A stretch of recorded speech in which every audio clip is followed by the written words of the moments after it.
What's up, Pee-wee homies? Jay, we're here with another video. So today I'm going to show you guys how to craft a 1700 eDPS bow. The results may vary with what you end up with in the end, depending on what you're looking for prefixes and what you hit on suffixes and where you stop with your crafting process. You'll see what I mean with that once we get into it here. So alright, let's take a look. Alright, so we're going to combine this one, right, this should have the cold node that we want, onto our base.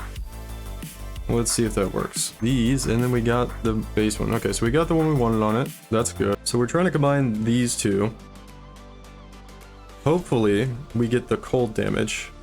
If we get the fire damage, I don't care, but we mainly want this one and one of the two first nodes we have.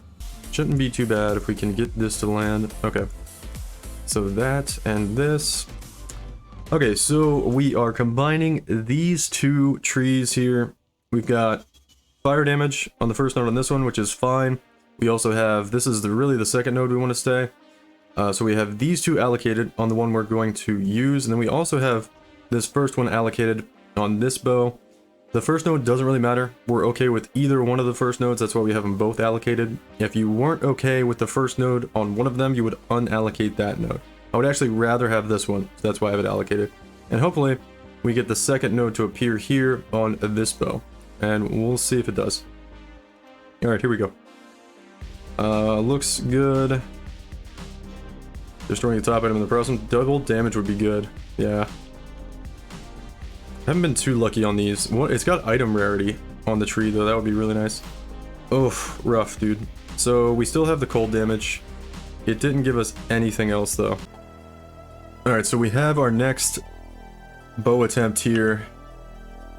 And we've got fire damage, chance to ignite, which that's going to be about another 60 flat fire damage DPS. Or maybe it's going to be like 120 because we're going to have like 2 attacks per second.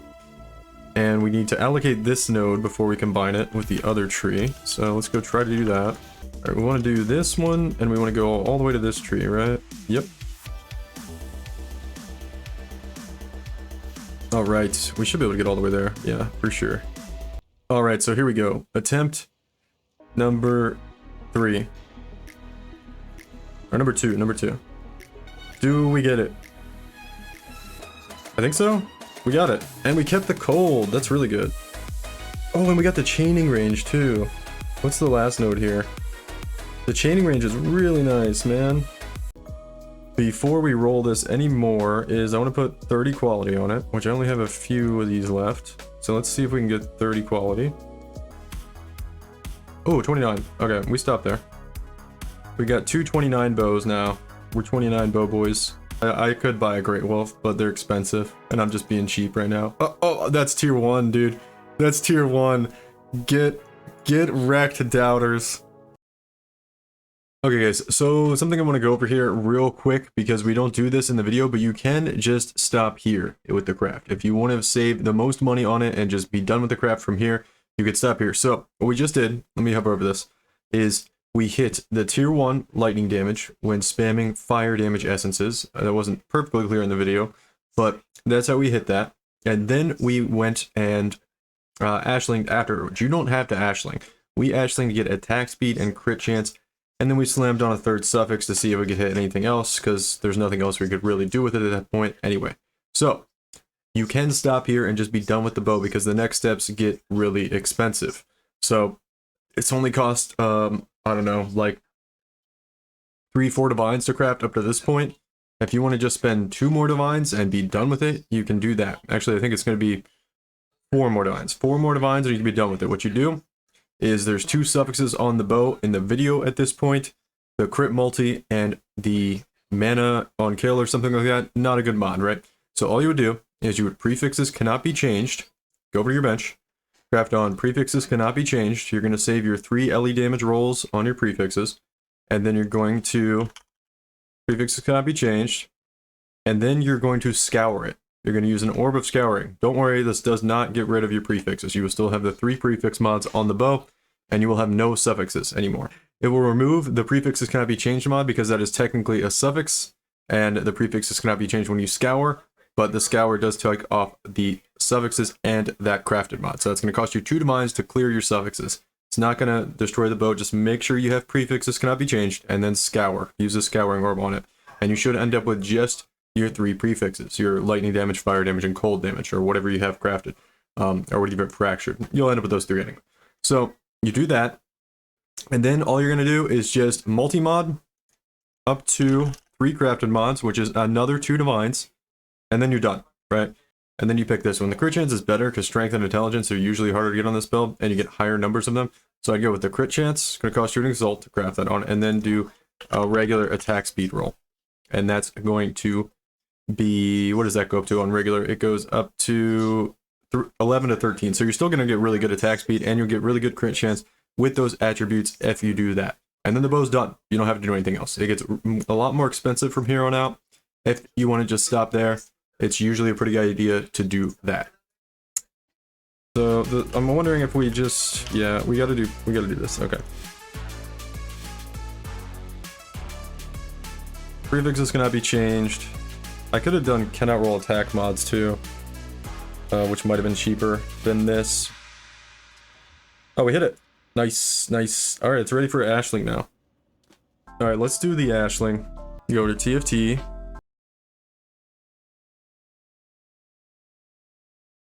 Okay. So when you do this, you want to block damage per charge. Quick, I'll show you guys why we block damage per charge here. The regular weights look like this for a bow. Any of these suffixes have this % chance to be unveiled. And these you can see are 20% chance, but if you block it, like I just did, we blocked those out. So now we're at a much higher chance to hit some of the other stuff. Things we're looking for are crit chance would be really good, or attack speed would be really good with the dex and intelligence. Ideally, we want that crit chance, because I want the strength and intelligence, but if we hit one or the other one of these, we'll be good. The unveil moment here. Nothing good. No. Okay guys, so I made a really big mistake here when crafting this bow at this point in time. I just want to show you real quick. This is the final result we ended up with, but because I chose that attack mod on the unveil, what I would want to do is take it over to the bench and do cannot roll attack mods to take the Ashling mod we just crafted off of it. Because we were going to go into Ashling again, which is what we're going to do, but because I have an attack mod, I can't do cannot roll attack mods and then annul to try to take it off, and I ended up having to do prefixes cannot be changed to take it off, and you'll see how that goes for me. It goes pretty badly. We would save half the cost of that if we just did cannot roll attack mods, but I couldn't do that because I chose an attack mod with that accuracy roll, which is an attack mod from the unveil. So if you get a list of unveils that you don't want, nothing's good, make sure you don't pick an attack mod if you're going to continue to try to do Ashlings on it. Sag, okay, that's pretty bad outcome there, but we're going to take it back, do another... Oh, I'm kind of dumb. I have to annul that now. I'm kind of an idiot because I chose the attack mod on the suffix, and I should have chosen one of the other ones, because instead of annulling with the prefixes cannot be changed and trying to 50-50 to take off the strength and dexterity with accuracy rating we don't want, I could have spent a divine less and put on cannot roll attack mods and then annulled off the suffix for cheaper, potentially. But if I hit it first time, it's fine. We'll just go for the annul here. If I hit prefixes cannot be changed and be sad, I'm sad. Try again. We have to do this for the Ashling anyway, so it's not that bad. But it's a 50-50 here, and it costs 2 divines each time. Oh my god, I'm dying. Oh, I'm dying.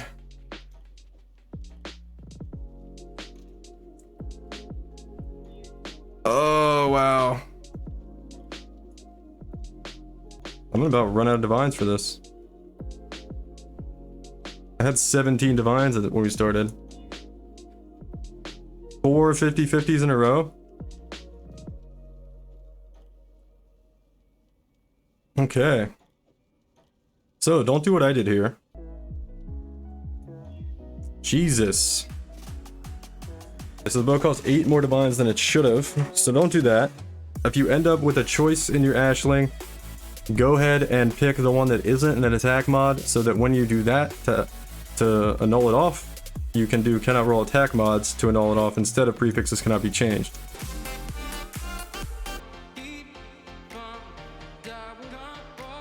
Okay, that's the only, oh, whoops. I'm like, yeah, give me the bow back. There we go. Craft on Frenzy Charge to block one of the unveils. And then we unveil again. We're looking for crit chance or attack speed. Attack speed. Really good. So we just have to do regular crit chance. Right, where's the regular crit chance? This one. Alright, cool. I guess we'll take this up to 27. 27, there we go. Alright, we're gonna slam it. What do we get? Tier, oh wow. Tier 1 cold res. Alright guys, a little different crafting video for you here. Sorry I had to do it while I was streaming, so it's a little more chaotic, but I think you guys, maybe some people like it, I don't know. Anyway, here's the end result of the bow. Let me hold on Alt so you guys can see all the separate mods. So we ended up crafting Ashling on the attack speed, we crafted crit chance, and then we slammed on that cold res because there's nothing else you can really do. It's pretty much done at that point, and you have an open suffix, so you might as well slam like we did in the video. So we get cold res, which is actually really nice for my build because we need a little more res. It's kind of nice for the altars we do that reduce your res to have a little bit extra res. So really nice result there on the slam, pretty lucky. The best thing we could have hit would have been crit multi. That would have been really, really good. But really happy with this. So show you what we ended up with here. This was a 1720 elemental DPS bow. You might want to notice I spent one more divine because the rolls on the flat damage were really low. So we spent one divine on it and it actually ended up getting really nice rolls. So you can see that lightning damage and that fire damage high end are pretty high, and the low end's pretty good on them as well. The attack speed stayed the same at 13. If the attack speed went up, that would have increased our base attack speed, which would have been really nice too. But ended up with a 1700 DPS bow here. I think in the end of the video, I think we spent probably about 20 divines on it. Maybe a little bit less than 20 divines. I kind of have a tally going. You'll see how much on the tally. It's kind of a rough estimate. I had to, you know, there was a lot of steps here. We're using like chaos crafting mods on it and stuff. I'm not going to count every single little chaos, but it's pretty close to accurate. So that's how much we spent on it. I think that one big mistake cost us probably 5-6 divines or so, because even if we lost that 50 4 times in a row like we did in the video, we still would have spent half as much. So we just would have spent at least 4 divines less on that, because we would have only been getting rid of cannot roll attack mods instead of getting rid of the 2 divine cost craft prefixes cannot be changed. So it would have been half the cost there. So I would say you could probably craft these bows for about 15 divines, and then if you get really unlucky, maybe it's going to be closer to 20 divines. But they sell for a lot more than that. Unfortunately, there's not a lot of people selling these on spine bow bases. I kind of just like spine bows, so I crafted on spine bow base. But yeah, these are going usually for like 30-40 divines. So that's how you craft one yourself for a lot cheaper. And there you go. That's going to do it. And thanks for watching.